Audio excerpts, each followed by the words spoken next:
بسم اللہ الرحمن الرحیم۔ اور اب آ گیا ذکر اس بات کا کہ جب ان کے پروردگار نے وہ اسلام کا کہا کہ فرما برداری کرو، تو جب ان سے ان کے پروردگار نے فرمایا کہ اسلام لے آؤ،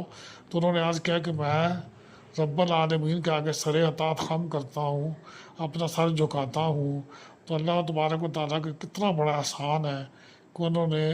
ہمیں حضرت ابراہیم علیہ السلام کے طریقے پہ، جو انہوں نے اس امت کا نام مسلم رکھا اور مسلمان فرمایا، اطاعت کرنے والا فرمایا، اور جو آج تک چلا آ رہا ہے۔ ورنہ آپ دیکھ رہے ہیں کہ اس سے پہلے جو اہل کتاب ہے ان میں سے خود کو عیسائی کروا رہے ہیں اور دوسرے یہودی کروا رہے ہیں، لیکن ہم لوگ آج تک اپنے آپ کو مسلم اور مومنین اور مسلمین کرواتے ہیں۔ اللہ تبارک و تعالیٰ ہماری جو اصل احساس ہے اس دین کی، جو اسلام ہے، اللہ تعالیٰ ہمیں اس کے اوپر جو ہے نا قائم اور دائم رکھے، ہمیں اس کے اوپر عمل کرنے کی توفیق عطا فرمائے، ہمیں نیتاً ارادتاً عملاً قولاً فعلاً ہر طرح اس کے مطابق کرے۔ اللہ تبارک و تعالیٰ کا ہم پر جتنے زیادہ اللہ تعالیٰ کے احسانات ہیں، اللہ تعالیٰ ہمیں ان کا شکر ادا کرنے کی توفیق عطا فرمائے۔